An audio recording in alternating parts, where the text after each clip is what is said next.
ओम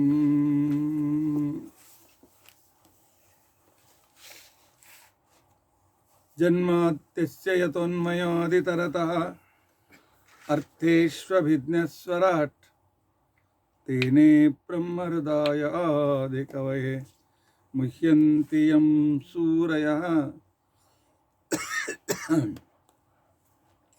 तेजो वारिमृदां यथा विनिमयः यत्र त्रिसर्गो मृषा धाम्ना स्वेन सदा निरस्तकुहकं सत्यं परं धीमहि सृष्टिस्थित्यप्यहेया नियतिदृशितमो बन्धमोक्षाश्च यस्मात् अस्य श्री ब्रह्मरुद्र प्रभृतिसुरनरद्वीषशत्रुत्मकस्य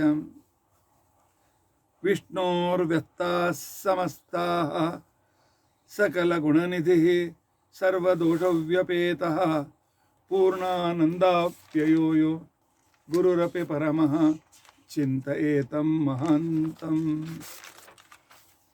धर्मप्रोज्झितकैतवोऽत्र परमः निर्मत्सराणां सतां वेद्यं वास्तवं वस्तु शिवदं तापत्रयोन्मूलनं श्रीमद्भागवते महामुनिकृते किं वा परैः ईश्वरः सद्यो हृत्यवरुध्यते प्रकृतिभिः शुश्रूषुभिः तत्क्षणात्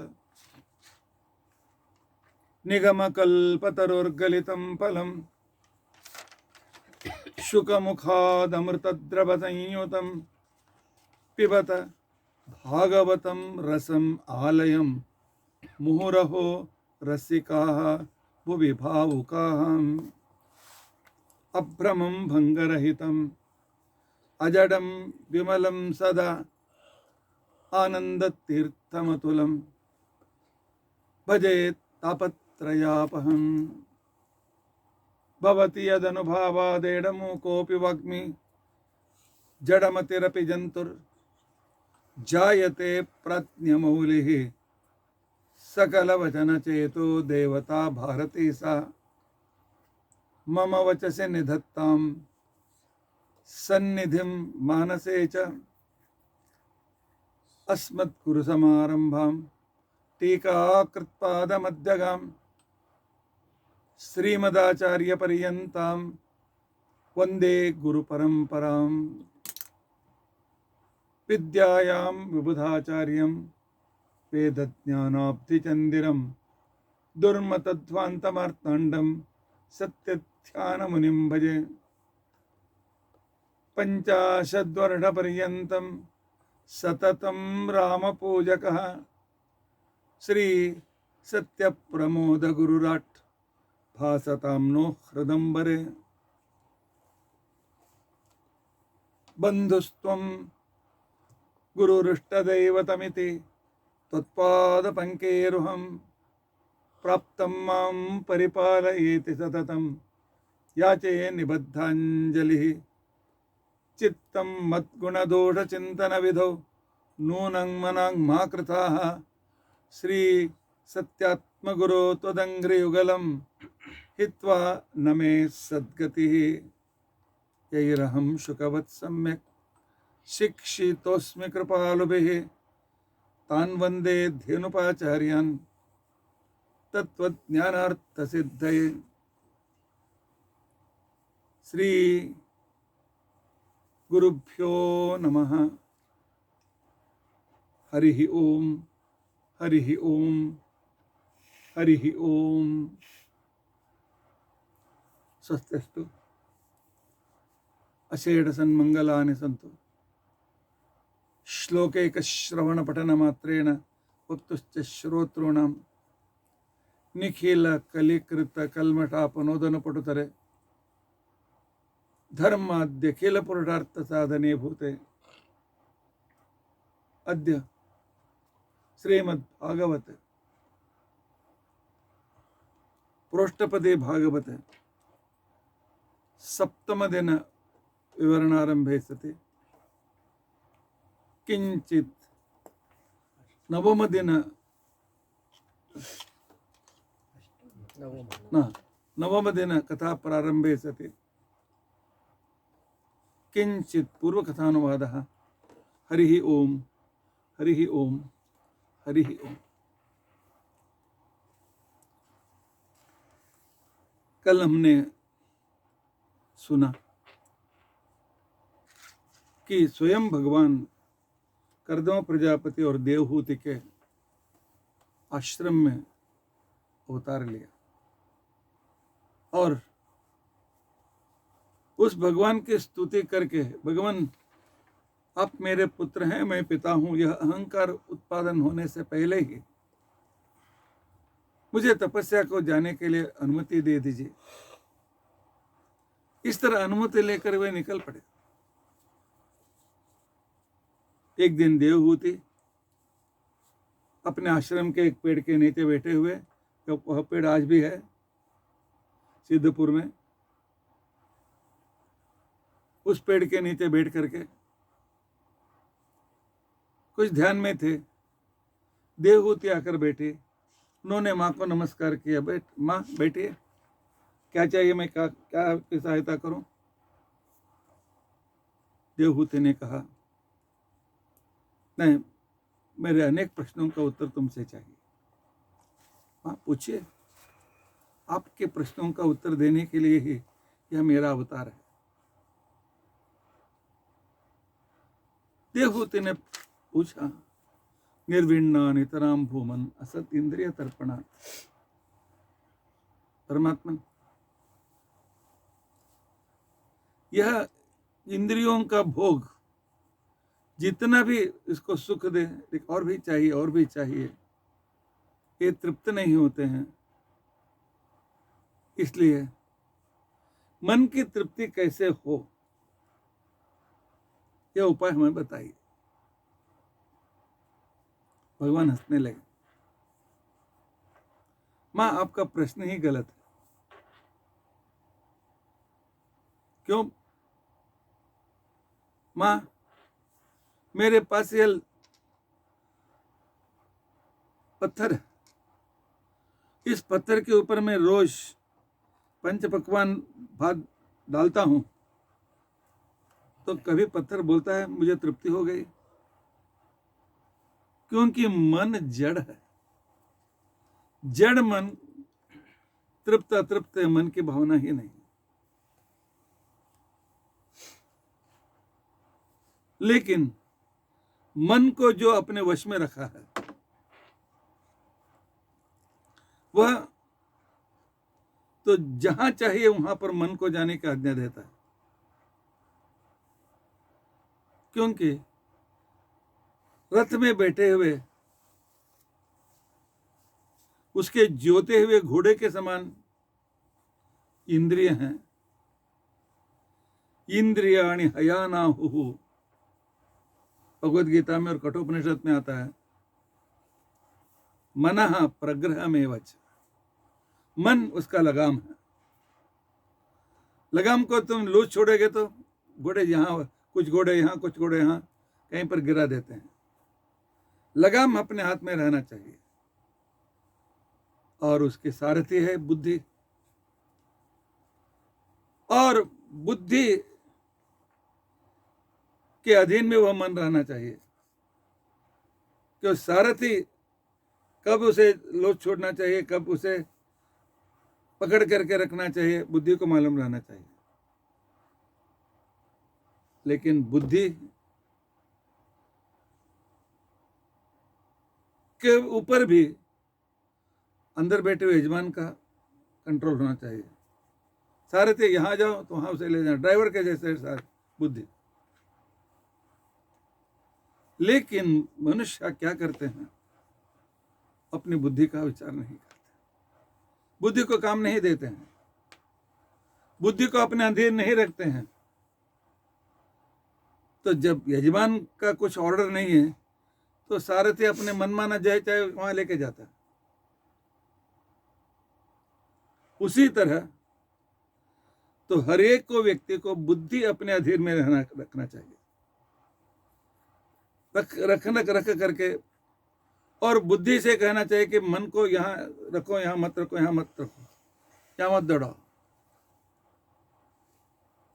लेकिन पहले दिन ही ड्राइवर पर हम ये नहीं कर सकते हैं, ड्राइवर को सिखाना पड़ता है, बुद्धि को भी संस्कार देना पड़ता है, और उन घोड़ों को भी संस्कार देना पड़ता है कि आहिस्ते से खींचेगा तो आहिस्ते से चलो, जोर से खींचेंगे तो खड़े हो जाओ, लूज छोड़ेंगे तो और जल्दी जल्दी भागो, लेफ्ट साइड खींचेगा तो लेफ्ट साइड भी मुड़ो, राइट साइड खींचेगा तो राइट साइड मुड़ो। ये सबको संस्कार देना पड़ता है। जब बुद्धि को संस्कार मिलता है तो बुद्धि भी मालूम पड़ता है कि तो यजमान क्या चाहता है। मन और बुद्धि को संस्कार देना अत्यंत आवश्यक है। छेतक कल्वस्य बंधाय मुक्ते चात्मनो मतः। यह मन बुद्धि जो है नोटोरियस है। यदि उनको हम संस्कार नहीं देंगे या उन्हें अच्छी तरह से नहीं समझाएंगे तो वे कभी कहीं भी लेके जाते हैं। एकादशी है, बाजू के घर में तो अच्छी तरह से कुछ भजिया बना रहे हैं, उसका खमंग सुगंध हमारे नाकों पर आ जाता है तो मन करना पड़ता है कि एक दो खाए तो क्या हो गया। लेकिन उसी समय बुद्धि उसको समझाना पड़ेगा, आज एकादशी है, याद रखो। और यजमान कहता है बुद्धि मन को कंट्रोल में रखो। तब देवहूति पूछते हैं ठीक है, मन को संस्कार देना है, मन भी ऐसा चाहिए कि वह बुरी मार्ग पर कभी भी नहीं जाना चाहिए। यदि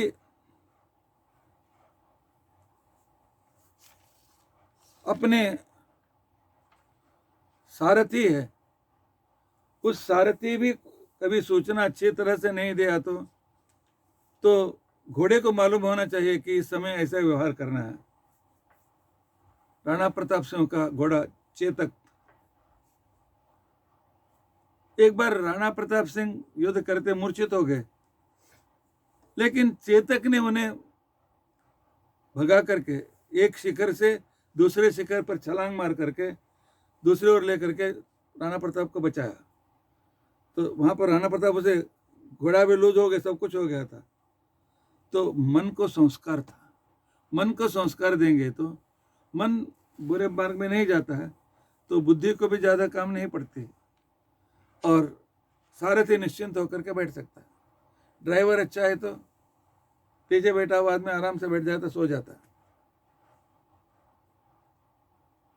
तो इसके लिए मन और बुद्धि को संस्कार देना अत्यंत आवश्यक है। देवहूति पूछती है तो मन को संस्कार कहां पर मिलेगा?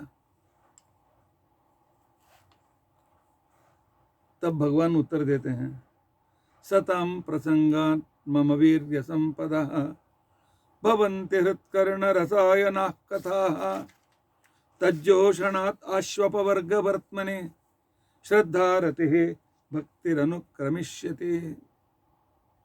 सज्जनों की संगति करो। सज्जनों की संगत करने के कारण मेरी महिमा बार बार कानों में ऊपर पड़ती है, क्योंकि सज्जन प्रवचन करते हैं, पाठ करते हैं, दूसरों को समझाते हैं, हमारे प्रश्नों का भी उत्तर देते हैं। तो उनके कान पर जब भागवत के अनेक वचन बार बार पढ़ते हैं तो उनको मन को लगता है कि हाँ यही सुनना चाहिए, ये तो बहुत अच्छा है, इसी से मेरा भला है। बुद्धि भी उसी मार्ग में सोचना शुरू करती है। तब मन और बुद्धि के साथ यजमान अपने गंतव्य तक पहुंच जाता है। इसलिए सज्जनों की संगति करने से अपवर्ग वर्त्मनि, भगवान को प्राप्त करके मोक्ष प्राप्त करने के मार्ग में हमें विश्वास उत्पन्न होता है, उस पर प्यार होना लगता है, तो उसी को क्रम से भक्ति बोलते हैं। मन में आना चाहिए। मन में अभी क्या है, मैं महीने में 50,000 कमाऊं, 60,000 कमाऊं, अच्छा घर ले लूं, कार ले लूं, वाहन ले लूं। इस आशा के लिए कोई अंत नहीं है। लेकिन बार बार सुनने पर ये तो हमें भाग्य से मिलते हैं, इनको मांगने की कोई जरूरत नहीं। वाहन चाहिए, इसे भगवान के पास जाकर के मुझे मोटर दिलाओ, मोटर दिलाओ बोलने की जरूरत नहीं है, क्योंकि तुम्हारे भाग्य में मोटर लिखा है तो किसी तरह से अपने आप आ जाता है, तुम्हारे से पैसे आ जाते हैं, तुम्हें प्रेरित करते हैं, मोटर आ जाता है। और तुम्हारे भाग्य में नहीं लिखा है, तुम लाख कोशिश करो, नहीं मिलेगा।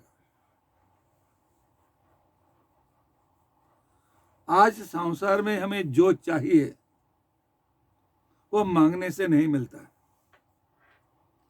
क्योंकि यह टाइम टेबल फिक्स हो गया है कि इस आदमी को इतना पैसा मिलना चाहिए, ऐसे पिता मिलना चाहिए, ऐसी माता मिलनी चाहिए, ऐसी पत्नी मिलनी चाहिए, ऐसे लड़के मिलने चाहिए। सब कुछ फिक्स है, भगवान ने लिख करके भेज दिया, ऑर्डर दे दिया, इसमें चेंज नहीं होगा। हाँ, भगवान की भक्ति करने से जो कठिनाई आने वाले कम हो जाता है, अनबेरेबल बेरेबल हो जाता है। 10 रुपए के बदले 12 रुपए मिलते हैं। लेकिन हमें प्रयत्न करना है कि भगवान की ओर जाने के लिए हमें प्रयत्न करना है, शास्त्रों के लिए प्रयत्न करना है। हमें मांगना है भगवान से ज्ञान भक्ति वैराग्य मांगना है, क्योंकि भगवान कहता है अभी के कर्म के अनुसार तुम्हें मैंने जो कर दिया कर दिया। तुम लोगों का भाग्य अच्छा था, इसलिए मनुष्य जन्म में तुमको जन्म दे दिया। तुम्हें योग्यता थी, इसलिए तुमको ब्राह्मण में मैंने जन्म दे दिया। और अभी बाकी है तुम्हारे कोशिश का। अब तक जो दिया है पुराने कर्म के अनुसार दिया है, और आगे तुम्हें पाना है अपने कर्म से। तो आपने कहा क्या कि लिख करके भगवान ने भेजा है तो मिलेगा, मैं क्या कोशिश करूं? घर में बैठे खाना मिलना चाहिए ना, भगवान ने लिख करके भेजा है ना, वो मिलना चाहिए। नहीं, भगवान ने उसके साथ यह भी लिखा है कि इतना प्रयत्न करने से वो मिलेगा।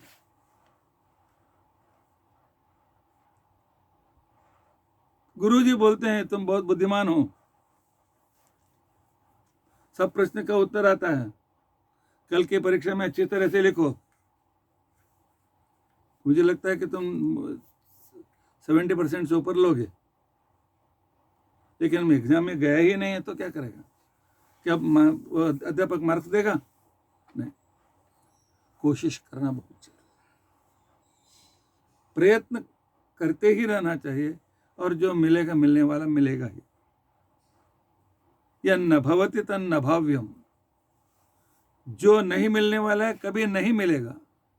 भवति च भाव्यम, और जो मिलना चाहिए मिल जाता है, थोड़ा सा प्रयत्न करने से मिल जाता है, कभी कभी बिना प्रयत्न के भी मिल जाता है। बिना प्रयत्न करतल गतिमश्यति, लेकिन जो भाग में नहीं है, हाथ में कौर आया है, मुंह तक खाने में कितना टाइम लगता है, लेकिन पहले का गले में अटक जाता है, वो आदमी खलास, हाथ में गिर जाता है नीचे। तो इसके लिए माँ अच्छे विचार के लिए, अच्छी इच्छा हम उनमें होने के लिए हमारे मन में क्या होना चाहिए? मैं भी जैसे गुरुजी भागवत का प्रवचन कर रहे हैं, मैं भी करूं, मैं भी भगवत गीता का अध्ययन करूं, मैं भी श्रीमद् न्याय सुधा का अध्ययन करूं, मैं भी विद्वान बन जाऊं, मैं भी भागवत सप्ताह करूं।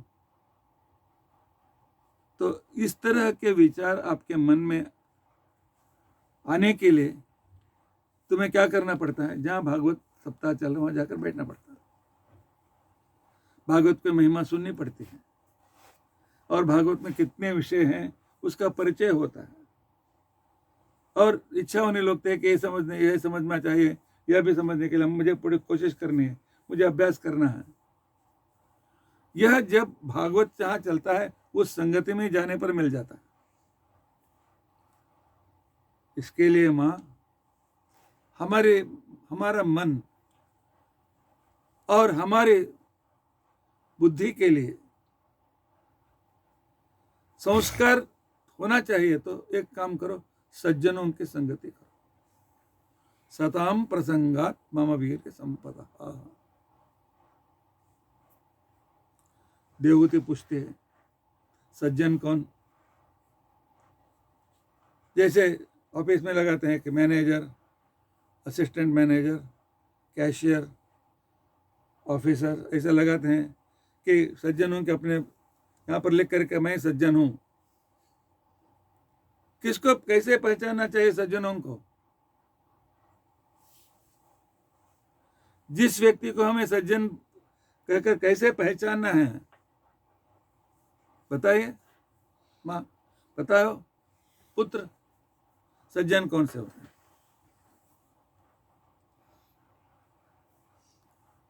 तब पूरा लिस्ट देती है। तितिक्षवः, कारुणिकाः, सुहृदः, सर्वदेहिनाम्, अजातशत्रवः, शान्ताः, साधवः, साधुभूषणाः, मयि अनन्यभावेन भक्तिं कुर्वन्ति ये दृढाम्।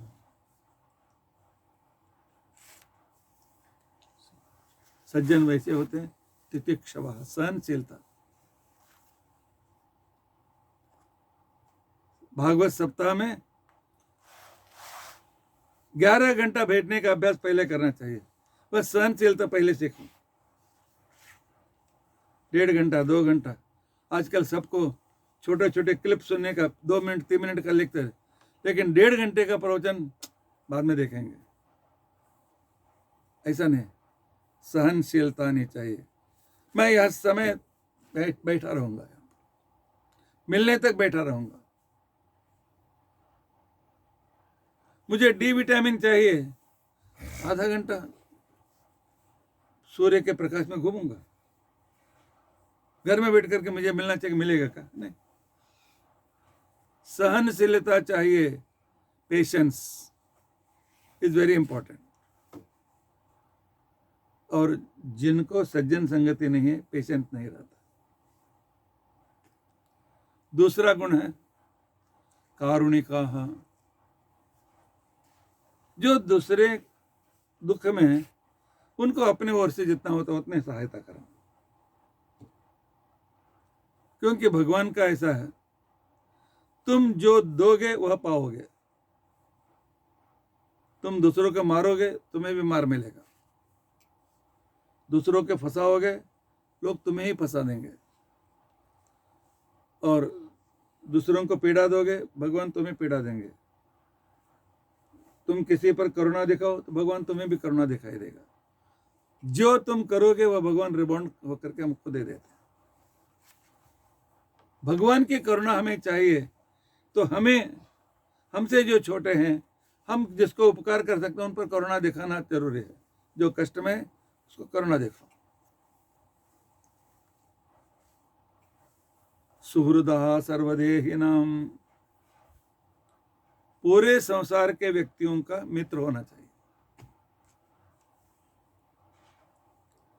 मित्र मतलब उनके सहायता करने वाला। पूरे संसार को सहायता करो, भगवान सहायता करते हैं।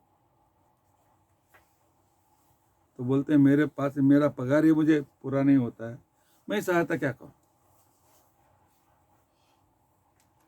तुम कर सकते हो। क्या कर सकते हो? रोज ठीक तरह से संध्या वंदन किया, कृष्णार्पण बोला, वो पुण्य को भगवान को समर्पण किया, तो भगवान 1000 लोगों का पेट भरेंगे। अर्चन चंद्रिका नाम के घर में किताब में है। हमारे एक व्यक्ति के संध्यावन के पुण्य से प्रकृति को 1000 लोगों को खाना खिलाने की शक्ति मिलती है। आज संध्या वंदन नहीं किया, वो पुण्य से हम वंचित हो गए। और आज अच्छे से मन लगा करके पूजा की तो 10,000 लोगों को खाना खिलाने का पुण्य तुमको मिलेगा।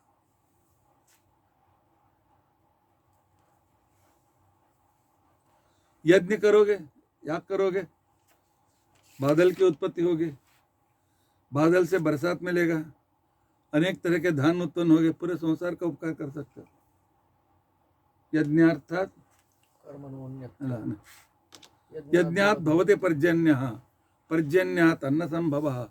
भगवान भगवत गीता में कहा है, यज्ञों से बादल तैयार होते हैं, बादलों से बरसात गिरती है, लोगों को हम इतने लोगों को उपकार कर सकते हैं यज्ञ याग आदि से।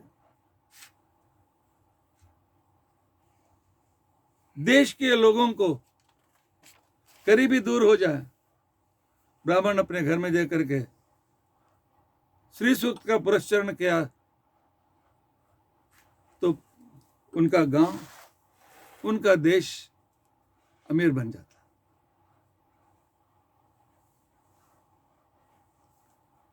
1 घंटा भगवान की महिमा का प्रवचन दिया, लाखों लोगों को उसका लाभ मिलेगा।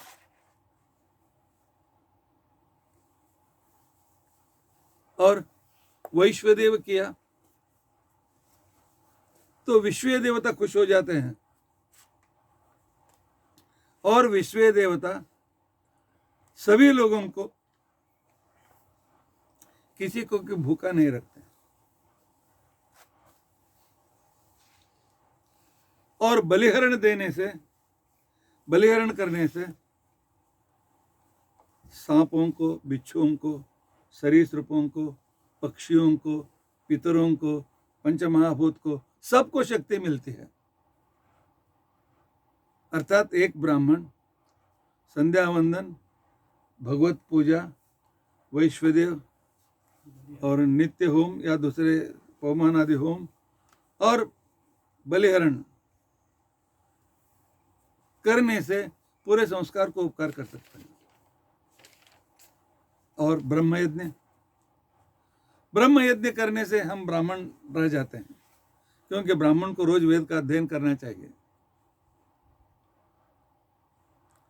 ब्रह्म यज्ञ का मतलब है ऋग्वेद का एक मंत्र, यजुर्वेद का एक मंत्र, सामवेद का एक मंत्र, अथर्ववेद का एक मंत्र, षडंगों का एक मंत्र, ब्रह्म सूत्र का मंत्र, भागवत का मंत्र, सब एक अध्ययन करने का।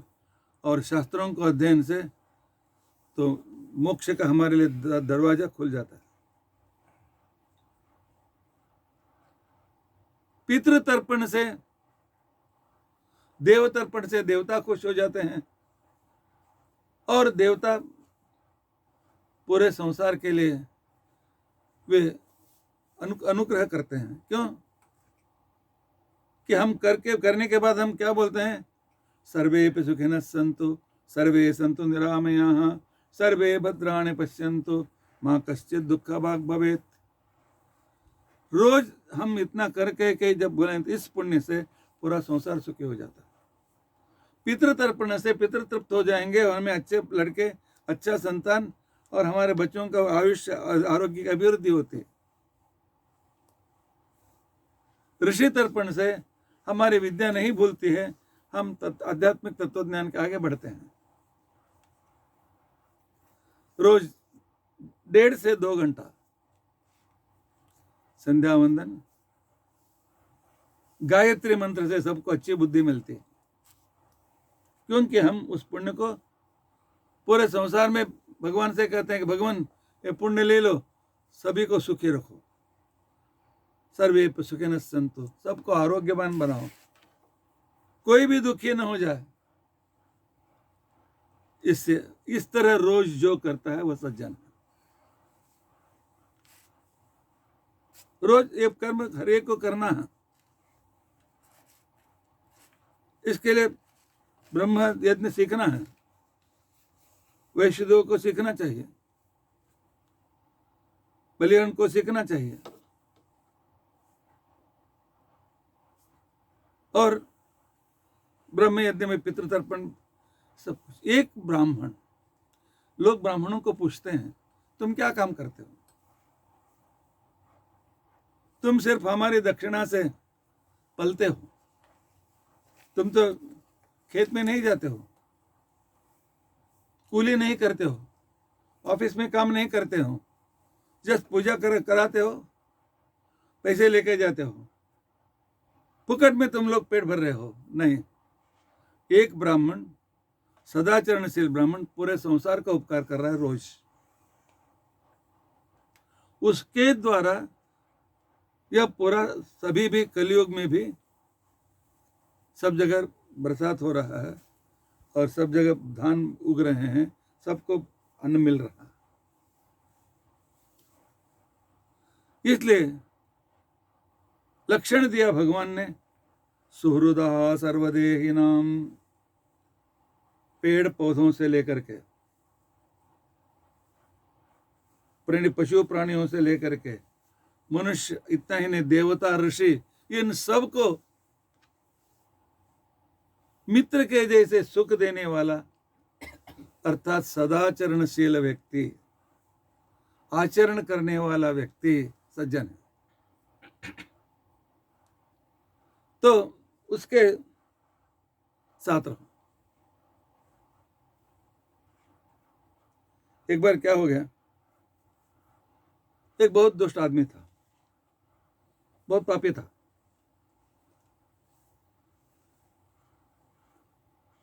वह दरोडेखोर था। एक दिन क्या हो गया, वह किसी के घर में घुस गया रात को। क्या सामान रखने का खोली था, कुछ खोली था,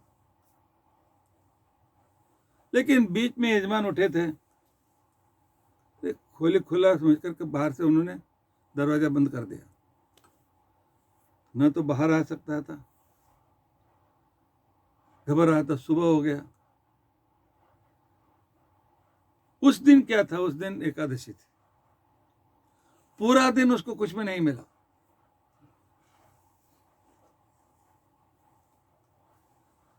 इतना ही नहीं,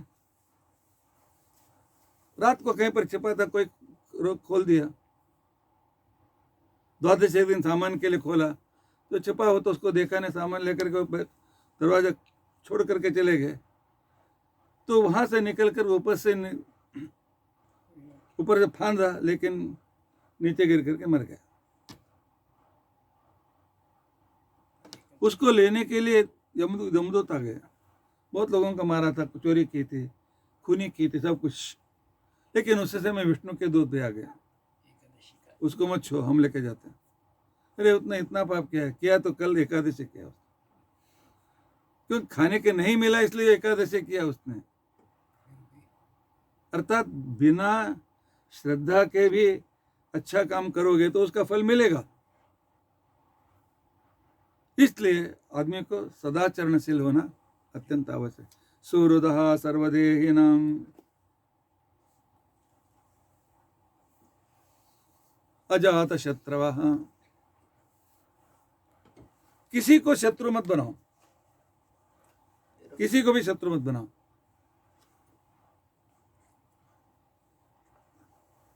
सुहृदः सर्वदेहिनां अजात शत्रवः, अजात शत्रवः शान्ताः। अजात शत्रु अर्थात हम किसी को भी शत्रु नहीं बनाएंगे। लोग हमें गाली देंगे तो देने दो। इतना ही नहीं, हमारे अंदर भी जो शत्रु हैं उनको भी हम मित्र बनाएंगे। काम क्रोध लोभ मोह मद मत्सर, उन्हें भी कैसे, उनको कैसे मित्र बना सकते हैं हम। अच्छी कामना करो, काम मित्र बन गया, मुझे भगवान चाहिए, मुझे भगवान चाहिए। भगवान की इच्छा करो। क्रोध अपने ऊपर करो। मैंने आज संध्या वंदन नहीं किया, लकड़ा ले लो, मार लो, अपने को शिक्षा दो, मुझसे संध्या नहीं हुआ, मैंने गलती की है। क्रोध अपने ऊपर करो, क्रोध मित्र बन जाएगा। लोभ, मोक्ष का लोभ करो, या सुधा ग्रंथ अध्ययन करूंगा, भागवत का अध्ययन करूंगा, भागवत का लोभ करो, महाभारत का लोभ करो, लोभ भी मित्र बन जाएगा। मोह, मुझे भगवान से मोह है, उसे छोड़कर एक मिनट में नहीं रहूंगा, भगवान पर मोह करो। मद, मैं भगवान का भक्त हूं, कौन करे मुझे हाथ लगाता देखूंगा, ऐसा मत करो, कोई हर्ज नहीं। मात्सर्य, हाँ मात्सर्य करो, वो मुझसे भी ज्यादा जप करता है, मैं क्यों नहीं करूं, वो मुझसे ज्यादा पढ़ाई कर रहा है, मैं क्यों नहीं करूं।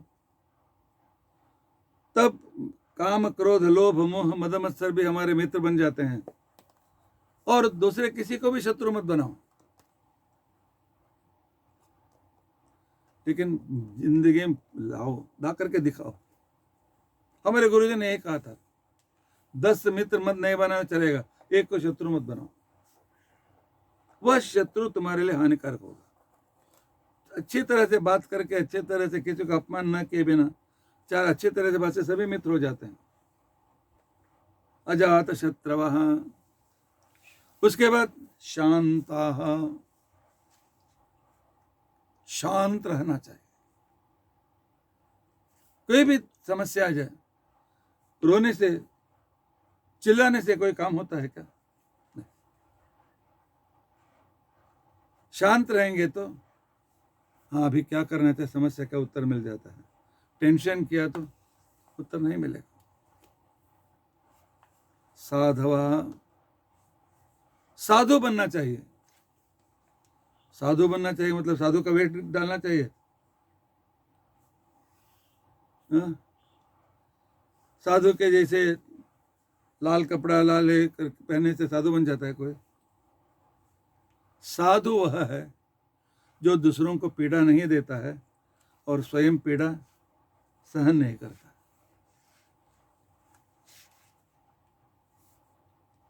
किसी को वो पीड़ा नहीं देता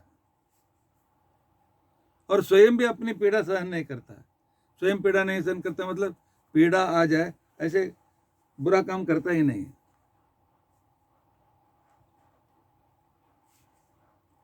साधु भूषण, ऐसे साधुओं में श्रेष्ठ बनो।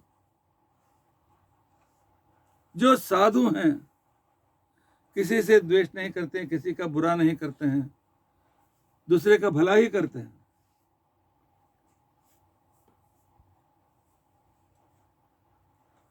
और अपना जो अच्छा स्वभाव है कभी छोड़ना नहीं चाहिए।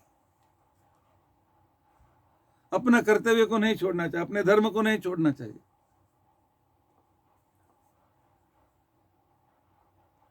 एक साधु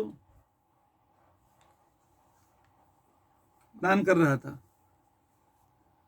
उस समय किसी कारण से एक बिच्छू पेड़ से नीचे पानी में गिर गया तो बिलबिलाने लगा। तो साधु ने देखा, हाथ से उठाकर बाहर फेंकने की कोशिश की, हाथ में लेते उसने डस दिया, हाथ हिल गया, फिर पानी में गिर गया। फिर उसे उठाने की कोशिश की, वो डसता था 10-12 बार, फिर भी अंत में किसी तरह से उसे किनारे पर फेंक दिया, बचा दिया उसको।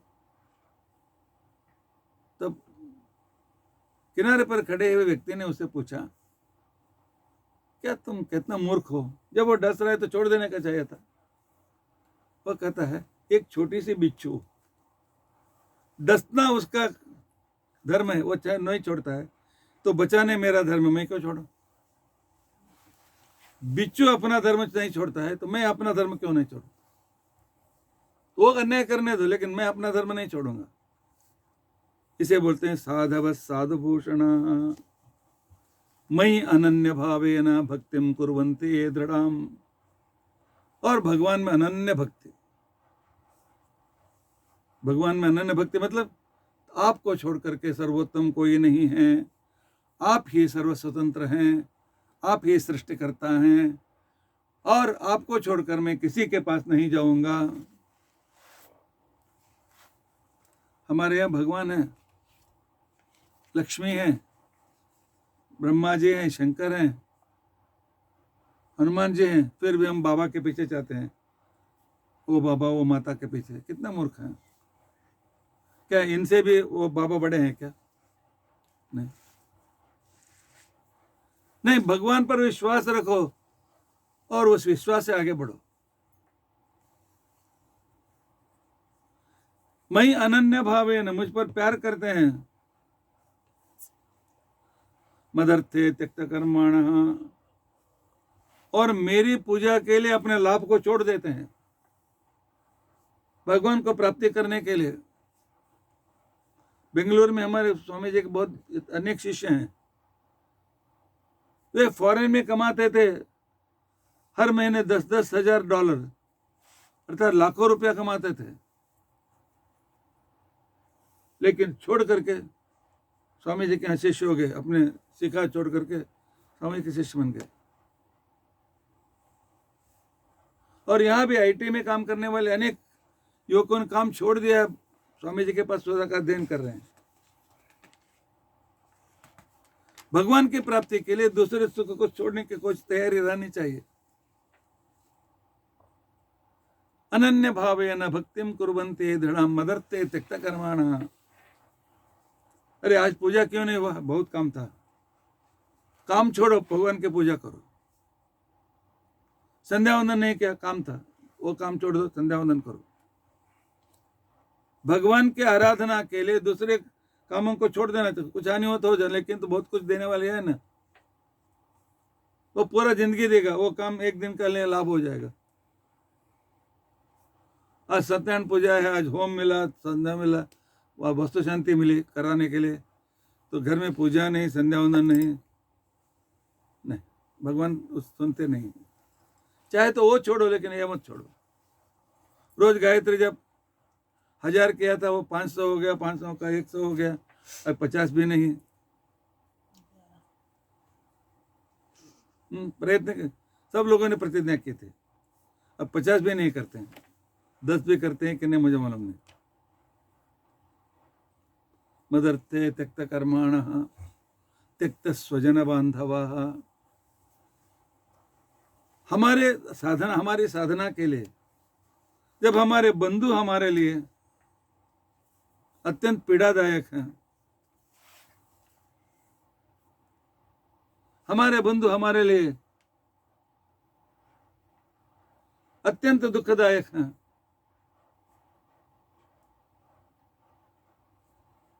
वैसे संदर्भ में,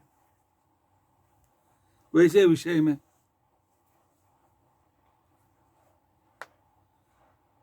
उनको छोड़ने की तैयारी रखनी चाहिए। एक व्यक्ति ने दूसरे धर्म का स्वीकार किया, छोड़ दो उसको। लड़का है तो छोड़ दो, पति है तो छोड़ दो, पत्नी है तो छोड़ दो, सब कुछ छोड़ दो, उनको जरूरत नहीं।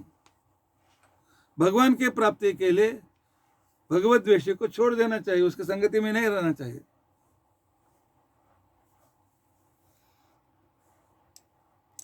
अपा ने परसों आपने पूछा तो राज्य का मंत्रित्व तो छोड़ दिया विदुर ने, नहीं दुष्टों के साथ मुझे नहीं चाहिए, मैं चला जाऊंगा।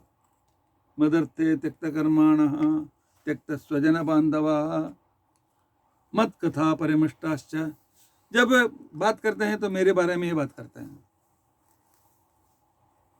जब सोचते हैं तो मेरे बारे में सोचते हैं, जब बोलते हैं मेरे बारे में बोलते हैं, सुनते हैं मेरे बारे में सुनते हैं। मां, ये व्यक्ति सज्जन होते हैं।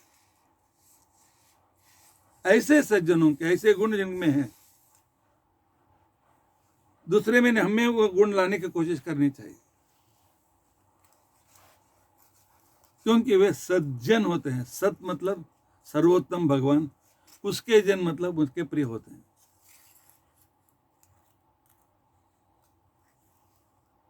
और इतना ही नहीं, इसके लिए मैं ही महिमा देख सुननी चाहिए। भगवान कितने बड़े हैं, कितने श्रेष्ठ हैं, कितने उपकारक हैं। मेरे बारे में सब कुछ सुनते रहो और मेरी महिमा को सुनते रहो। देवताओं को देखो, पूरे संसार को उपकार करने वाले हैं देवता। सूर्य का काम है सबके आंखों में रह करके सबको दृष्टि दे। हम सूर्य का नाम न लेने पर भी वो काम करता है, क्योंकि भगवान की आज्ञा।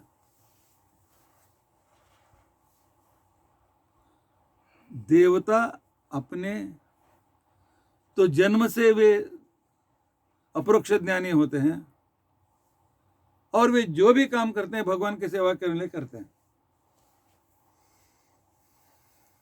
या मैं जो कर रहा हूं भगवान की सेवा के लिए कर रहा हूं। मातृ का पूजन हम करते हैं कभी कभार, लेकिन मातृ का देवता हमारी रक्षा रोज करते हैं। तुम उनकी पूजा करो या ना करो, क्योंकि भगवान को खुश होता, भगवान की आज्ञा है, भगवान को खुश करने के लिए हम करते हैं। इसको कहते हैं अनिमित्ता भगवती, अनिमित्त भक्ति। वह चाहिए ये चाहिए नहीं, भगवान ने हमें सब कुछ दिया है। भगवान के द्वारा ही हमें यह संसार मिला है, यह शरीर मिला है। इसके लिए बस उसकी खुशी के लिए हम काम करते हैं, पैसे के लिए, अधिकार के लिए, प्रमोशन के लिए नहीं।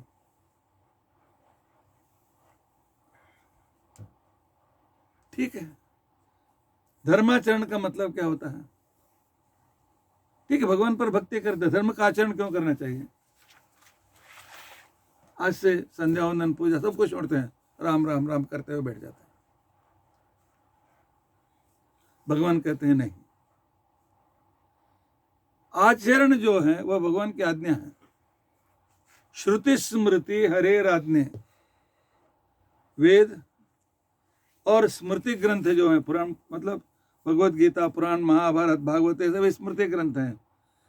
इनमें जो कर्तव्य हमारे लिए बताया गया है, जो आचरण कैसे, ब्राह्मणों का आचरण कैसे रहना चाहिए, क्षत्रियों का आचरण कैसे रहना चाहिए, वैश्यों का आचरण कैसे रहना चाहिए, शूद्रों का आचरण कैसे रहना चाहिए, भगवान की आज्ञा है। और जो भगवान की आज्ञा का उल्लंघन करते हैं, भगवान कहते हैं कि मैं तुम्हारी भी काळजी छोड़ देता हूं, जाओ किसी तरह से जियो मरो, जाओ, मैं क्यों तुम्हारी काळजी लूं। भगवान रोज आकर के हम कान पकड़ करके नहीं कहते हैं कि ये करो वो करो। भगवान ने शास्त्र में लिख दिया है, मेरी आज्ञा है, शास्त्र के अनुसार व्यवहार करना है। यह शास्त्र विधिमुत्सृज्य वर्तते कामकारतः न स सिद्धिमवाप्नोति न पराम गतिम्। इसके लिए शास्त्र जो कहते हैं उस शास्त्र को मानना चाहिए, शास्त्र के अनुसार व्यवहार करना चाहिए। और यह जो हमारे आजू बाजू के पदार्थ हैं, हमारे इंद्रिय जो हैं, वे सभी हमें बार बार बीच में अड़ाते रहते, आगे मत बढ़ो, आगे मत बढ़ो, क्योंकि ये प्रकृति का बंधन है। प्रकृति और पुरुष को समझ लेना चाहिए। प्रकृति में दो तरह के हैं, जड़ प्रकृति और चेतन प्रकृति। जड़ प्रकृति मैंने तो आपको पता है, शुरू से ही बताया है, सत्व रजस तमो गुण, उसके द्वारा महत्त्व, अहंकार तत्व इत्यादि। लेकिन उससे भी श्रेष्ठ और उसे भी प्रेरणा करके करने वाला भगवान पुरुष सर्वश्रेष्ठ है। इसलिए संसार श्रेष्ठ नहीं, पैसे श्रेष्ठ नहीं, घर श्रेष्ठ नहीं, संपत्ति श्रेष्ठ नहीं है, मेरी बीबी श्रेष्ठ नहीं है, मेरे बच्चे श्रेष्ठ नहीं है, श्रेष्ठ है भगवान। आत्मा आत्मीय समस्त वस्तुभ्यः अनेक गुणाधिकः, इनसे अनंत गुण श्रेष्ठ है भगवान। और भगवान की महिमा देखनी है, बरसात में जाकर के बैठो, दाब दाब दाब पानी गिर रहा है। इतना पानी कहाँ से ऊपर कितना टैंक, हमने क्या टैंक रखा है क्या? पूरे संसार को इतना बरसात दे रहे हैं। नदियों के किनारे में जाकर के बैठो, नदी बहती रहती है, पानी आता, कहाँ से शुरुआत है, कहाँ से आता है, जाते रहता, बहता रहता है, नदी बहती रहती। सूर्य का उदय होता है, हम अलार्म रखने की जरूरत नहीं पड़ती है, अपने समय पर सूर्य उदित रहता है, प्रकाश देता है। उसके पूजा करे या ना करे, पूजा करने वालों के घर पर भी प्रकाश देता है, न करने वालों के घर पर भी प्रकाश देता है। क्यों? यह भगवान की व्यवस्था है।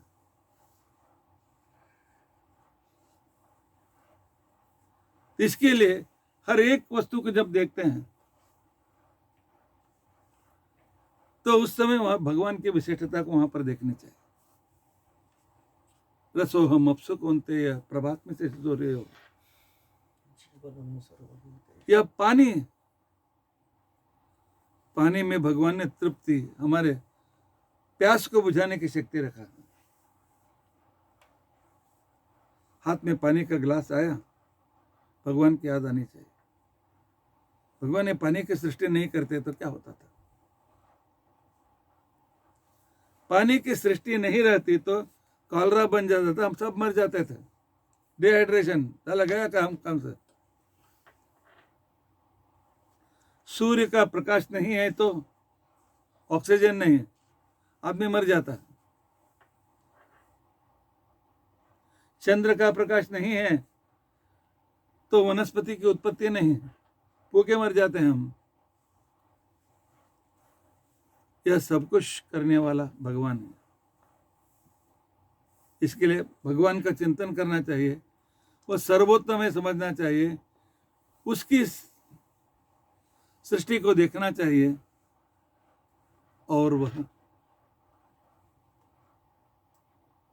सब व्यक्ति में है, मुझमें भी है, आप लोगों में भी है, जितने लोग सुनने वाले हैं उनमें भी भगवान है। सर्वत्र व्याप्त है, भगवान बहुत दूर नहीं है, यहीं पर बैठा हुआ। बस इसको अंदर की ओर हमारे आंखों को अंतर्मुखी करके देखने की अभ्यास चाहिए।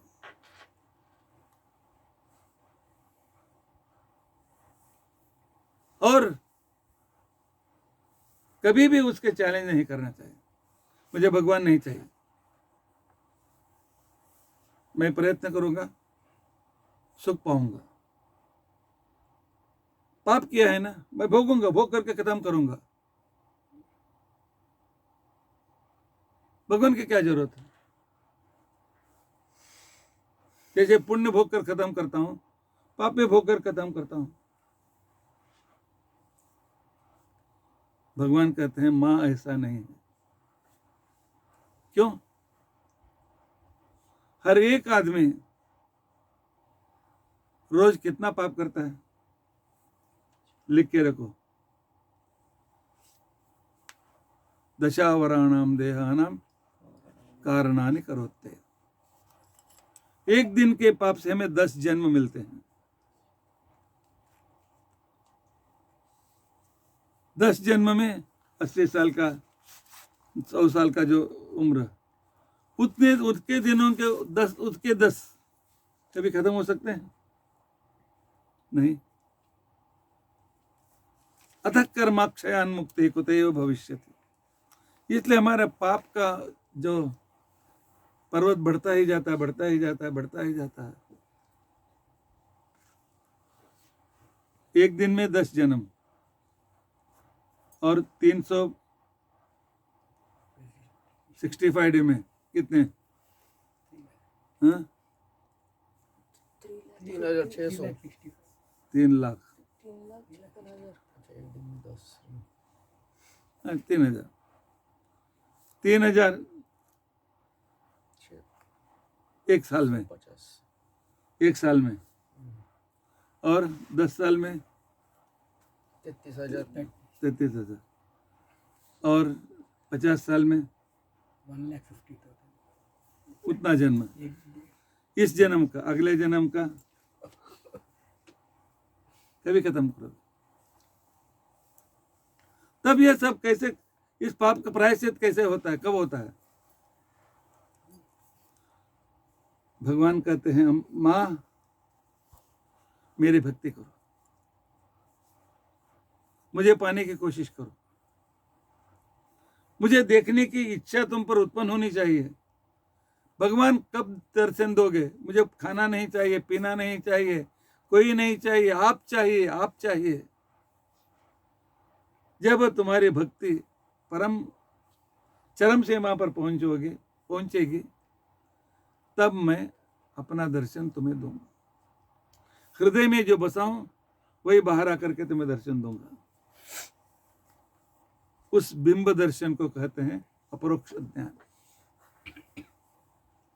और जिस दिन अपरोक्ष ज्ञान हो गया, ये सब कुछ पाप का जो है लाखों जन्मों के लिए पाप बन गए, 1 मिनट में खत्म हो जाए।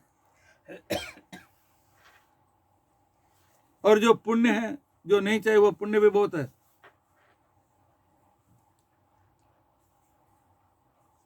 अशोक ने भक्ति से अपमान होम किया। भगवान कहते हैं कि इसके लिए 4 जन्म तक तुम सुखी रहो, लेकिन 4 जन्म तो लेना चाहिए। उतने जन्म वो भी नहीं चाहिए हमको। भगवान जो पाप को तो नष्ट कर देते हैं, जो पुण्य नहीं चाहिए उसको भी नष्ट कर देते हैं, क्योंकि पुण्य भी हमें बंधक बन जाता है। पुण्य किया, ब्राह्मण के जन्म, उसके लिए माँ के पेट में पलना पड़ता है, बचपन के दुख सहन करना पड़ता है, बाद में वो सुख मिलता है, मरते समय वो दुख इसके लिए वो पुण्य भी हमें नहीं चाहिए। दूसरे जन्म के कारणीभूत पुण्य भी हमें नहीं चाहिए। तो अपरोक्ष ध्यान से यह सब कुछ चला जाता है। जो प्रारब्ध कर्म है, तुमके जितना काम करने के लिए तुमको जो कॉन्ट्रैक्ट दिया गया है उतना तो भोगना पड़ता है। तो तब उसके बाद भगवान अपने लोगों की ओर तुम्हें लेके जाते। इसके लिए माँ हर एक व्यक्ति को सज्जनों का संग करना चाहिए। उस संग से मोक्ष प्राप्ति, भगवान के दर्शन की प्राप्ति की गोल निर्धार कर लेना चाहिए। और उसे प्राप्त करने के लिए जो भी शास्त्रों में विधान कहे गए उनका प्रयत्न करना पड़ता है। उसका अभ्यास करते करते समय भगवान पर इतना प्यार होना चाहिए, बस दूसरा कुछ नहीं चाहिए।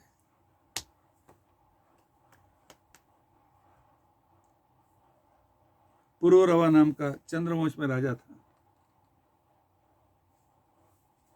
उसकी शादी उर्वशी से हुई। एक दिन उर्वशी चली गई उसे छोड़ करके। 30 साल तक, बहुत बड़ा राजा, 30 साल तक उर्वशी उर्वशी उर्वशी कहते घूमता, पूरे संसार में घूमता रहा। बाद में फिर उर्वशी मिली, भगवान ने उसके पास भेजा उसे। उर्वशी ने कहा कि 30 साल नारायण नारायण गोविंद बोलता तो अब तक मोक्ष हो जाए। मेरे जैसे हजारों उर्वशियां तुम्हें मिलती थी। इसके लिए हमें भगवान को देखने का वो पागलपन लगना चाहिए, वो हमें पागल होना है। मुझे भगवान चाहिए और कुछ नहीं, मुझे भगवान चाहिए और कुछ नहीं चाहिए। इस तरह हो सकता है, हो सकता है, क्योंकि आज के बच्चे, मुझे मोबाइल चाहिए, छोटे बच्चों से लेकर मोबाइल चाहिए। किसी का मोबाइल खींच लिया, उसने जाकर सुसाइड कर लिया। यह पागलपन भगवान के बारे में होना चाहिए।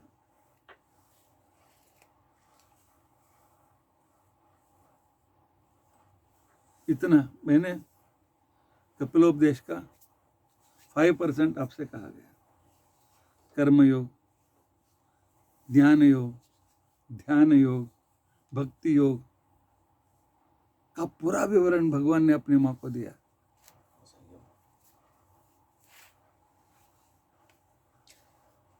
अच्छा, इस कपिल का उपदेश के संक्षेप में भी सुनने से भी लाभ क्या मिला? स्वयं भगवान कपिल कहते हैं, यदम शृणुयादम्ब श्रद्धया पुरुषस्य कृत यो वा अभिधत्ते मच्चित्तः सहेति पदवींच में। माँ, मैंने तुम्हें जो उपदेश दिया है, इस पूरे उपदेश को श्रद्धा से, मुझे भी भगवान ने जो कहा वह चाहिए, ऐसी श्रद्धा से विश्वास रख करके एक बार भी जो सुनेगा, या एक बार भी श्रद्धा से जो प्रवचन देगा, दूसरों को बताएगा, एक न एक दिन मैं उसे अपनी ओर, उसको ज्ञान भक्ति दे करके मैं अपने लोक को लेके जाता हूं। अर्थात देवहूति कपिल का संवाद सुनना मोक्ष का कारण बनता है।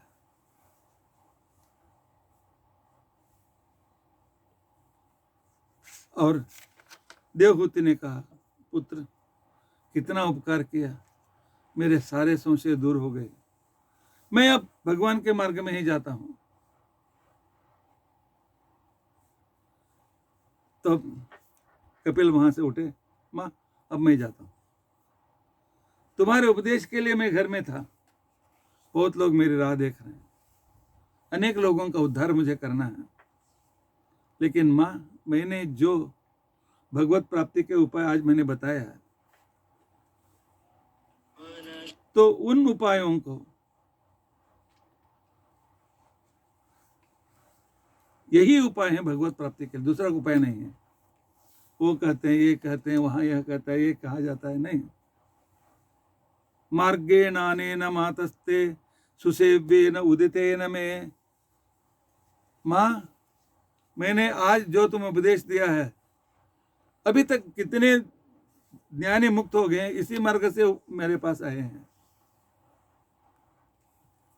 इसलिए इसी मार्ग से तुम मेरी उपासना करो और जल्दी से जल्दी मेरी उपासना से तुम मोक्ष प्राप्त करो। मेरे लड़के ने कहा, मेरे पुत्र ने कहा, कुछ भी कहा होगा, ऐसा तिरस्कार मत करो। श्रद्धस्व एतन्मतम मह्यम, मेरी बातों पर विश्वास रखो, मैंने जो तुम्हें मार्ग दिखाया है उस पर विश्वास रखो। अब तक जितने ब्रह्मज्ञानी हैं इसी मार्ग से मुझ तक पहुंच गए हैं। ये न मामवम यायाः, इस मार्ग से तुम मेरे पास ही आओगे और मृत्यु से तुम, जनन मरण के चक्र से मुक्त हो जाओ।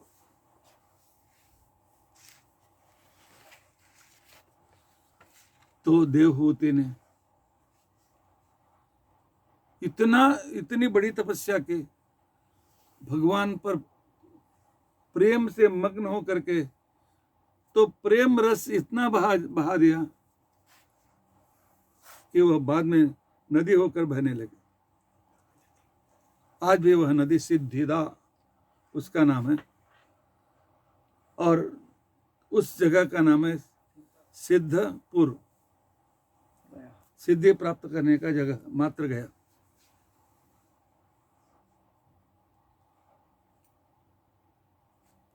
इस तरह उपदेश दे करके भगवान वहां से निकल पड़े।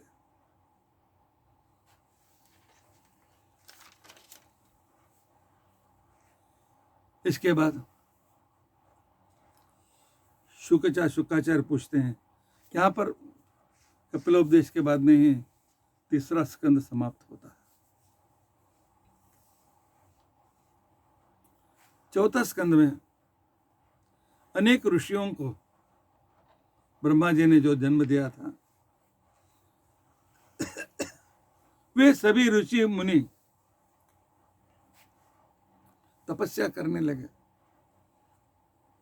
और जो ज्ञान प्राप्त किया, वो सब कुछ ज्ञान पूरे संसार को उन्होंने दे दिया, और संसार के उपकार के लिए उन लोगों ने अपनी जिंदगी को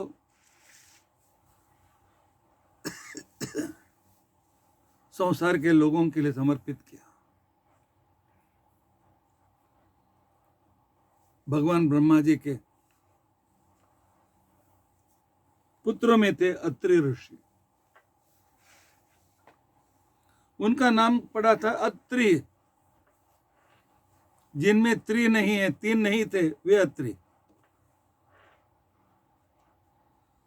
त्रयाणाम अभावः यत्र अत्रि, उन तीन नहीं थे, काम, क्रोध और लोभ। काम, क्रोध और लोभ से जो मुक्त थे, त्रि जिनमें नहीं थे, तीन जिनमें नहीं थे, वे ऋषि अत्रि थे। क्योंकि इन तीनों के बारे में भगवान ने भगवत गीता में कहा है। नरक को जाना है आपको, तीन दरवाजे हैं। त्रिविधम नरकस्येदम द्वारम नाशनमात्मनः। हमारे नाश करने के लिए नरक के तीन दरवाजे हैं। कामः, क्रोधः, लोभः। काम और क्रोध, लोभ, ये तीन जो हम गुस्सा बहुत अच्छा समझते हैं, मैं बहुत गुस्से वाला हूं, सब कुछ मेरे सुनते हैं। नहीं, जिस दिन तुम ज्यादा गुस्सा करोगे, 2 दिन का तुम्हारा आयुष्य कम हो जाएगा। गुस्से से काम नहीं होता है। हाँ, कभी कभी बच्चों के सामने गुस्सा दिखाना पड़ता है, विद्यार्थियों के सामने गुस्सा दिखाना पड़ता है। गुस्सा दिखाओ, लेकिन गुस्सा मत करो। जितना गुस्सा तुम्हें आएगा, उतना तुम्हारा ब्रेन वीक हो जाएगा। क्योंकि विज्ञान में कहा गया है, हम जब शांत हैं, मैं प्रवचन दे रहा हूं, तो मेरे ब्रेन के ऊपर 30 to 70% प्रेशर है, ज्यादा नहीं। मेरे मन में गुस्सा आया तो 200% प्रेशर शुरू हो जाता है। मैं गुस्से से ऐसा करने लगा तो 500 हो जाता है। मारूंगा तेरे को, अभी तेरा सिर तोड़ूंगा। 11,000 प्रेशर सिर पर शुरू हो जाता, ब्रेन के ऊपर। और जब चिल्लाने लगेंगे तो वह 13-14, जब वो 1800 के ऊपर जाएगा, ब्रेन फट जाएगा, ब्रेन हेमरेज। इसके लिए क्रोध के ऊपर कंट्रोल रखना बहुत जरूरी। नहीं तो जितने क्रोधित रहते हैं, एक दिन ब्रेन हेमरेज से जल्दी, छोटी उम्र में ही उन पैरालिटिक अटैक हो गया, मर जाते हैं। तो मैंने एक अपने मित्र को मेरे यहाँ कॉलेज में मैंने काम दिलाया था।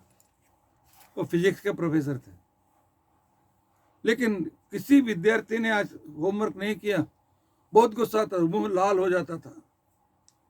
मैंने उन्हें 1000 बार समझाया, गुस्सा मत करो, जो बोलना है बोल दो बस। गुस्से से बोलेंगे तो कोई काम नहीं, कभी नहीं करेगा। समझाया, ऐसे काम करता है। लेकिन ऐसा नहीं था। मैं गांव में ही नहीं था, बाहर गया था। आने पर देखा बॉम्बे हॉस्पिटल में एडमिट है। एक विद्यार्थी पर गुस्से से चिल्ला रहे थे, ब्रेन हेमरेज हो गया।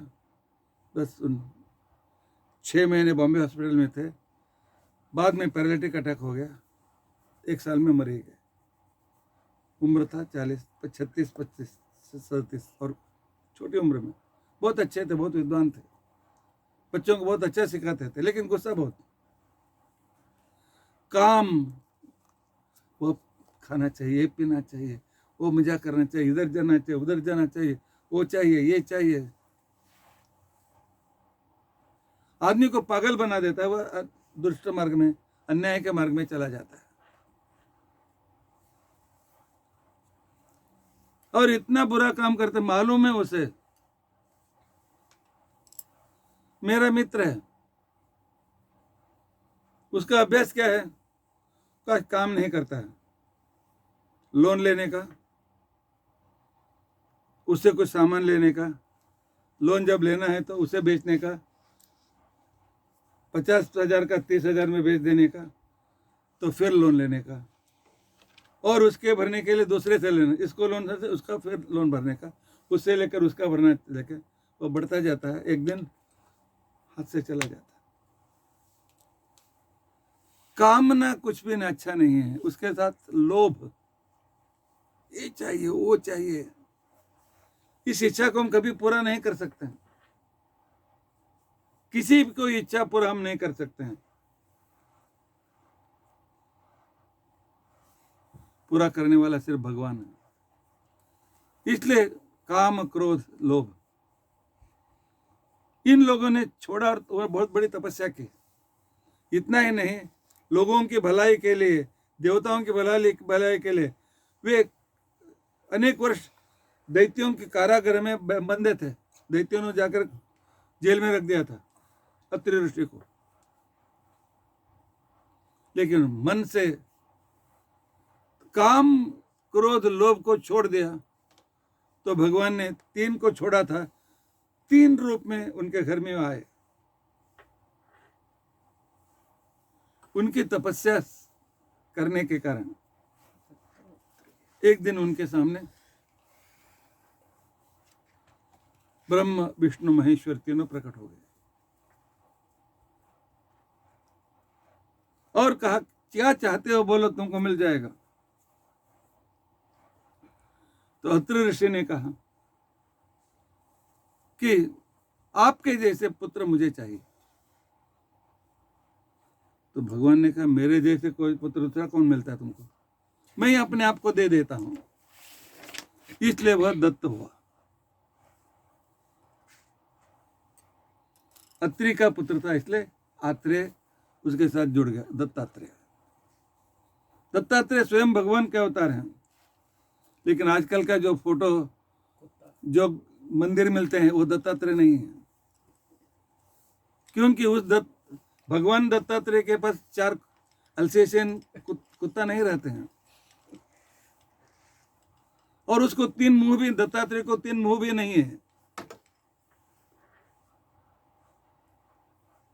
दत्तात्रेय का वर्णन है ज्ञान मुद्रा, अभय मुद्रा से एक तपस्वी के रूप में दत्तात्रेय का वर्णन भागवत में, पुराणों के ग्रंथ में आता है। तब ये जो फोटो मिलते हैं, मंदिर जो है, ये 100-125 वर्ष के पहले, 100 या 110 साल के पहले नरसोबावाड़ी में एक बड़े संत हो गए। तो वे कहते थे कि मैं दत्तात्रेय का अवतार। उनके साथ 4 कुत्ते भी थे, एक गाय भी था। तो अपना फोटो उन्होंने छाप दिया, सब लोग उसी को भगवान समझने लगे। नरसिंह तीर्थ उनका नाम था, उनका नाम था नरसिंह तीर्थ, नरसिंह स्वामी, नरसिंह सरस्वती। तो लेकिन वह दत्तात्रेय नहीं है। शास्त्रों में वर्णित दत्तात्रेय एक ऋषि के रूप में है, ज्ञान अभय रूप। दत्तात्रेय और कपिल दोनों की मूर्ति अत्यंत सुंदर मूर्ति, किरीटधारी, और एक हाथ से ज्ञान मुद्रा, दूसरे से अभय मुद्रा। हमारे पास वह दत्तात्रेय की प्रतिमा है। रोज हम जब साल में निकालते हैं, ज्ञान मुद्रा, अभय मुद्रा, दत्तात्रेय की प्रतिमा है, वह दत्तात्रेय, निश्चित दत्त। 3 मुंह का दत्तात्रेय का वर्णन कहीं भी नहीं है। ये लोग लगाते हैं 3 सिर। जब आदमी भावना में पढ़कर बहुत गलतियां करते हैं, जाने दीजिए। और शंकर उनके दूर्वासर के रूप में, उनके पुत्र के रूप में उन्होंने जन्म लिया। शंकर ही अत्रि के पुत्र दूर्वास के रूप में प्रकट हो गए। और ब्रह्मा जी को तो कोई अवतार नहीं है। जब घर में तो भगवान विष्णु और शंकर का अवतार हुआ, अत्रि ऋषि को बहुत खुशी हुई। उनके आंखों से आनंदाश्रु आ गए। उस आनंदाश्रु से चंद्र की उत्पत्ति, उनके घर में चंद्र का अवतार हुआ। इत्रले हम अत्रि नेत्र समुद्भव। गोकुलाष्टमी जब हम चंद्र के लिए अर्घ्य देते हैं, क्या मंत्र बोलते हैं? बोलो। रोहिणी गर्भ संभूतम हाँ, अत्र नेत्र समुद्भव ग्रहणार्घ्यम मया दत्तम रोहिण्या सहित शशिन। इसलिए तो चंद्र अत्रि के आंखों से उत्पन्न हो गए। 3 लड़के वे अलग अलग। और दूसरी भी कहानी कहते हैं कि वे अनुसुईया के परीक्षा करने के लिए आए थे। अनुसुईया से उन्होंने पूछा क्या चाहिए। उन्होंने कहा तुम विवस्त्र होकर के हमको खाना खिलाओ। क्या ऐसे भगवान कोई स्त्री को विवस्त्र होने के लिए बोलते हैं क्या? सब मनगढ़ंत कहानियां, अंधविश्वास की कहानियां, और हमारे विश्वास को बिगाड़ देने के काम करने थे। तो इसके लिए अत्रि रूप थी। उन्होंने, अत्रि ने क्या सिखाया? अत्रि ने सिखाया, दत्तात्रेय ने सिखाया अवधूत कैसे रहते हैं, कैसे अपनी तपस्या से पूरे संसार का रक्षण कैसे करते हैं, कितने विरक्त रहते हैं, और शरीर के ऊपर कपड़ा है या नहीं है उसको ध्यान नहीं, बस जंगल में रहने का, एकांत स्थल में रहने का, तपस्या करने का, उस तपस्या से पूरे संसार को सुखी रखने का वह काम करते हैं। अवधूत रूप सिखाने के लिए भगवान ने दत्तात्रेय का रूप लिया था। और दुर्वासा शाप देने के लिए प्रसिद्ध है, लेकिन हमेशा शाप नहीं देते। अद्भुत पराक्रम, अद्भुत तपस्वी, हाँ, लेकिन किसी की गलती का क्षमा नहीं करते हैं। Strict master. गलती किया तो शाप मिल गया। इसके लिए जिसको जिसको सिर्फ अम्बरीश को छोड़ करके दूसरी जगह पर जहां भी उन्होंने शाप दिया तो उनकी गलती से उन्होंने दिया था। अम्बरीश के सामने उनको एक छोटी गलती के लिए इतना बड़ा शाप दिया था, वह अलग था। और उसी दुर्वासा हमारे उत्तरादि मठ के परंपरा में कुछ दिनों तक थे। कुछ दिनों तक नहीं, अनेक वर्षों तक थे। तो उनके बाद में प्राज्ञ तीर्थ, प्रज्ञ तीर्थ, विश्व प्रज्ञ तीर्थ, बाद में अच्युत प्रेक्ष तीर्थ, बाद में मध्वाचार्य। इसके लिए उत्तराहंस नाम परमात्मा से लेकर उस परंपरा में अत्रि पुत्र दुर्वासा भी आते हैं। इसी संदर्भ में मरीचि ऋषि उत्पन्न हो गए।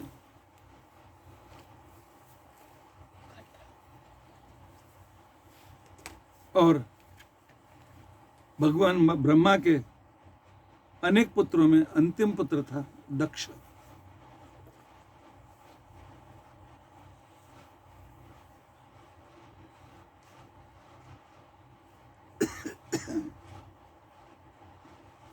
दक्ष की पत्नी थी मनु की तीसरी पुत्री प्रसूति।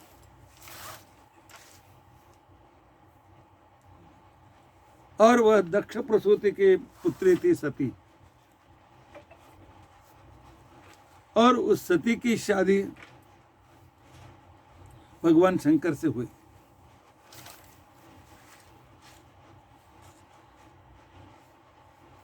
लेकिन दक्ष में एक विशिष्टता थी कि मुझे श्रेष्ठता चाहिए, मुझे श्रेष्ठता चाहिए। थोड़ा अहंकार था, कभी कभी आता था, हमेशा नहीं। एक बार बृहस्पति ने, मरीचि ऋषि ने बहुत बड़ा यज्ञ किया था। उस यज्ञ में सभी देवताओं को आवाहन था। उस यज्ञ में विष्णु और ब्रह्मा अभी तक नहीं आए थे। नहीं, वे भी आए थे। विष्णु आए थे, ब्रह्मा जी आए थे, और शंकर भी आए थे। तो उनके अनुसार नंबर 1, 2, 3 उनको बिठाया गया था। उस समय थोड़ा विलंब से दक्ष प्रजापति ने उस यज्ञ में प्रवेश किया, यज्ञशाला में प्रवेश किया।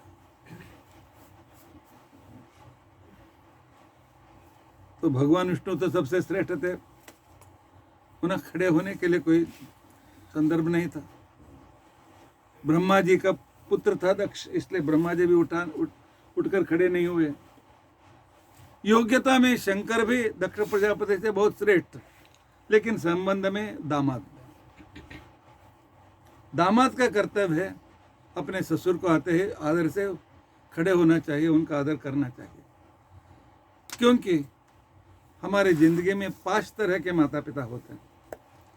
इन 5 को माता पिता के जैसा ही हमको मान देना अत्यंत अनिवार्य है। वो कैसे भी हो, दुष्ट हो, कुछ भी हो, लेकिन उनको मान मर्यादा, क्योंकि अपने लड़के को उन्होंने दिया, इतना बड़ा दान किया, वो हमारे लिए मान आदरणीय है।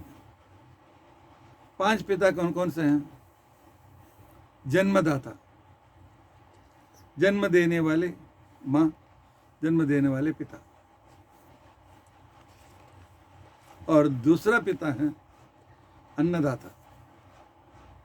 कभी कभी हमें मामा के घर में, काका के घर में या किसी बंधुओं के घर में रहकर पलना पड़ता है। वे हमें अन्न खिला करके हमें बड़ा करते हैं, वे भी हमारे माता पिता हैं। तीसरा है विद्यादाता, गुरु और गुरुपत्नी।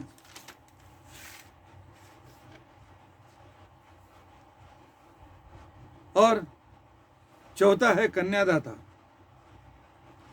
सास और ससुर। और 5वां पिता है बड़ा भाई और बहनी, भाभी और बड़ा भाई, ज्येष्ठ भ्राता पितु समः। इनको उसी आदर से हमें देखना है।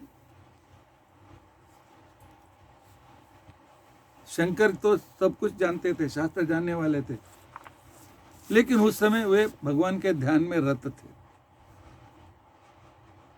इसके लिए उन्हें दक्ष को देखा नहीं, उस पर ध्यान नहीं दिया, इसलिए खड़े नहीं हो गए।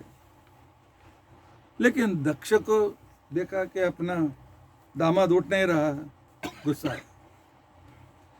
गुस्सा करके गालियां देने लगे। मैं चाहता था कि इसको मेरी कन्या नहीं देना चाहिए, ये कैसा रूप है, देखने के लिए सुंदर है, तो भाल पर तीसरा आंख है, कैसा सुंदर दिखाई देगा। अच्छा ठीक है, बाल तो अच्छी तरह से कंघी लगा करके, तेल लगा करके ठीक रहता है, नहीं जटा, सब बाल एक में जुड़ करके जटा बन गए। अच्छा ठीक है, अच्छा कपड़ा पहनता है, नहीं, हाथी का कपड़ा पहनता है और बाघ का कपड़ा ऊपर ओढ़ लेता है, कभी कभी वह भी नहीं। अच्छा ठीक है, थोड़ा स्प्रे की अच्छी तरह से करता है, नहीं, स्मशान के भस्म अपने शरीर को लगाता है। अच्छा ठीक है, उसका आभरण भी अच्छे हैं क्या? सांप, कोई सांप जरूर गया तो भुस करके उसके पास भी हम नहीं बढ़ सकते। ऐसे इसके जब आदमी हमारे लिए हमारा हो जाता है, उसका सब दोष नहीं तो सभी दोष दिखाई देते हैं। इस तरह कर करके बाद में उन्होंने कहा नहीं नहीं, मेरा अपमान किया है, इसके बाद होम हवन में इसके लिए आहुति नहीं देना चाहिए। तो दक्ष ने शाप दिया। जितना निंदा कर रहा था, तो उस समय शंकर का बड़ा भक्त था नंदी को गुस्सा आया। उसने कहा तुम सब ब्राह्मणों को, मैं क्योंकि दक्ष ब्राह्मण था, तुम लोग ब्राह्मणों को शाप देता हूं, आज से ब्राह्मण लोग वेद से विहीन हो जाओ, संसार में आसक्त हो, भगवान में आसक्ति नहीं, खाना पीना बस। न श्रमः वेदवादेषु पुत्रोत्पत्तिषु वै श्रमः। संतान को उत्पादन करते रहे, न बैठो, लेकिन ज्ञान प्राप्त मत करो। और वेद मंत्र को छोड़ दो, कुछ भी कुछ करके अपना पेट पालो, दूसरों को फंसा करके पेट पाड़ लो, इस तरह शाप दिया। तो ब्राह्मणों को शाप मिला तो भृगु ऋषि को गुस्सा आ गया। तो भृगु ऋषि ने कहा सब शिव भक्त अपवित्र बन जाओ, तुम्हारे लिए सुरा ही नैवेद्य हो जाए, मांस नैवेद्य हो जाएगा, कोई तो पवित्रता नहीं, कोई ये नहीं वो नहीं, पाखंडी हो जाओ, ये सब कुछ। एक छोटी सी बात झगड़ा शुरू हो गया। ये सुनते सुनते भगवान का, शंकर जी का वह ध्यान टूट गया, इनके पीछे पड़े ही नहीं, वो वहां से उठकर निकल चले जाने के बाद, लेकिन दक्ष की बात कौन मानता था? दक्ष तो उस समय कानून करने वाले नहीं थे। लेकिन ब्रह्मा जी ने क्या किया था, इतना दिन ये सभी प्रजापतियों का मैनेजर होगा मरीचि, इतना दिन अतिर रहेगा, इतने साल तो पुलस्त रहेगा, पुलह रहेगा, वशिष्ठ रहेंगे, और दक्ष का नंबर भी आ गया। दक्ष प्रजापतियों का राजा बन गया। तब उसका रोल चलता है। तो उसने बहुत बड़ा होम यज्ञ करा, बहुत बड़ा यज्ञ किया, और यज्ञ करने के बाद उसने अपने दामाद को और अपने लड़के को आमंत्रण नहीं दिया, उनको बुलाया ही नहीं, और यज्ञ में उनके लिए सीट भी नहीं रखा, तैयार आसन भी नहीं रखा। तो सती कैलाश में अपने कामों में लगी थी, देखती है विमान में बैठकर देवता लोग पति पत्नियों के साथ अलंकार होकर के जा रहे हैं, एक नहीं दो नहीं बहुत लोग। उसने एक विमान को नीचे बुलाया, कहाँ जा रहे हो? अरे तुम्हें मालूम नहीं क्या, तुम्हारे पिता ने इतना बड़ा यज्ञ दिया, सभी देवताओं का आमंत्रण दिया है। सती को दुख हो गया, मेरे पिता ने मुझे नहीं बुलाया, मेरे अपने दामाद को नहीं बुलाया। लेकिन फिर भी उसको लगा कि भूल गए होंगे, आमंत्रण देना कुछ भूल गए होंगे, हम जाएंगे। तो पति के पास आए, सती पति के पास आई और पति से कहा, पिताजी, पति महाराज, हम चलेंगे, जाए चलिए। शंकर ने कहा मुझे कुछ ऐतराज नहीं है, लेकिन उसने आमंत्रण नहीं दिया, बिना आमंत्रण के कैसे जाएंगे? आमंत्रण के बिना नहीं जाना चाहिए।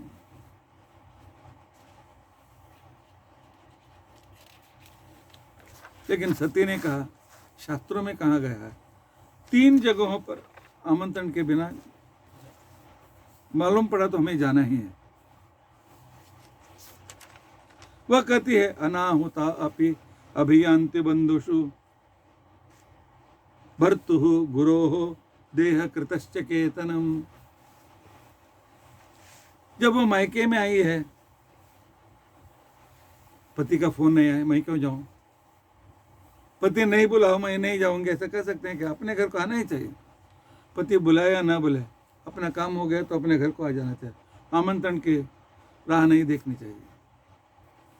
और गुरु के घर में व्रत सहस्त्र है, नवरात्रि है, बिना बुलाए आ जाना चाहिए, आमंत्रण देने की जरूरत नहीं है। गुरु जी ने फोन नहीं कि मैं क्यों जाऊं, ऐसा नहीं। और देह कृतस्य के दिन पिताजी के घर, पिताजी के घर में आमंत्रण की राह नहीं देखना चाहिए। आमंत्रण दे या ना दे, हमारा कर्तव्य हो जाकर के हम उनकी सेवा करें। तो इसके लिए तुम्हारे लिए ससुर पिता के समान है, पिता का घर हो गया, आमंत्रण की क्यों जरूरत करते हो? तब शंकर जी ने कहा, ठीक है, तुम्हारी बात भी ठीक है, लेकिन तुम्हारे पिताजी ने जानबूझकर हमें आमंत्रण नहीं दिया, तो वहां जाएंगे तो अपमान करेंगे। जहां अपमान होता है वहां पर नहीं जाना चाहिए। हम जाएंगे, तुम्हारा पिता हमारा अपमान करेंगे, तुम्हें गुस्सा आ जाएगा, फिर हमारे शिष्यों को गुस्सा आ जाएगा, वे कुछ गड़बड़ करके तुम्हारे पिताजी को, यज्ञ को वहां पर यज्ञ को पूरा होने नहीं देंगे, अच्छा नहीं कर रहे हैं, पूरा होने दो। मैं यहाँ से प्रार्थना करता हूँ मेरे ससुर को बहुत अच्छा हो जाए। लेकिन क्या है, भगवान ने स्त्रियों को सब अच्छा गुण दिया, सब कुछ वे अच्छा काम करते हैं, एक दुर्गुण दिया, वो है हठ। स्त्रियों में हठ आ गया तो ब्रह्मा की बात में नहीं सुनेंगे। तो इसके लिए उसने बहुत आश्चर्य किया। बाद में बहुत बार पूछा, लेकिन शंकर उत्तर देना बंद कर दिया, चुप हो गए। चुप होने के बाद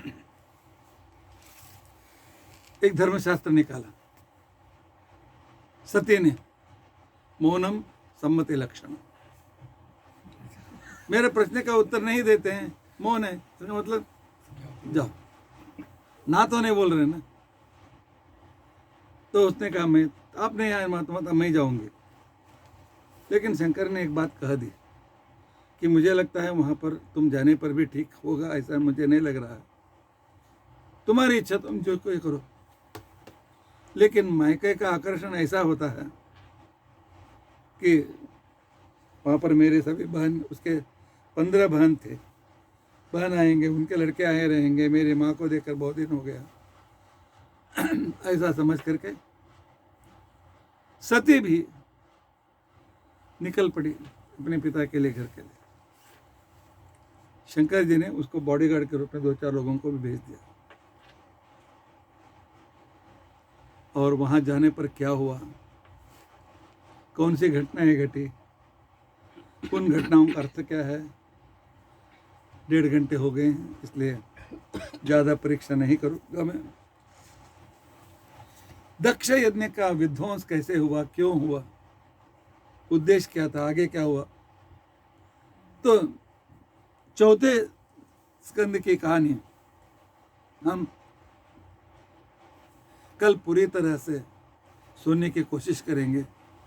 इति अद्य कथा प्रसक्ति। हरे राम राम राम हरे हरे, हरे कृष्ण कृष्ण कृष्ण हरे हरे, हरे राम राम राम हरे हरे, हरे कृष्ण कृष्ण कृष्ण हरे हरे, हरे राम राम राम हरे हरे, हरे कृष्ण कृष्ण कृष्ण हरे। उग्रं वीरं महाविष्णुं ज्वलन्तं सर्वतोमुखं नृसिंहं भीषणं भद्रं मृत्युं नमाम्यहम्। अच्युतानंत गोविंद स्मृतिमात्रार्थिनाशन रोगान्मे नाशया शेषान् आशु धन्वन्तरे हरे। अक्षयं कर्म यस्मिन् परे स्वर्पितं प्रक्षयं यान्ति दुःखानि यन्नामतः। अक्षरो योजरः सर्वदेवामृतः कुक्षिगं यश्च विश्वं सदा कार्तिकं। प्रीणयामो वासुदेवं देवतामण्डलाखण्डमण्डलम्। श्रीकृष्णार्पणमस्तु। श्रीकृष्णार्पणमस्तु।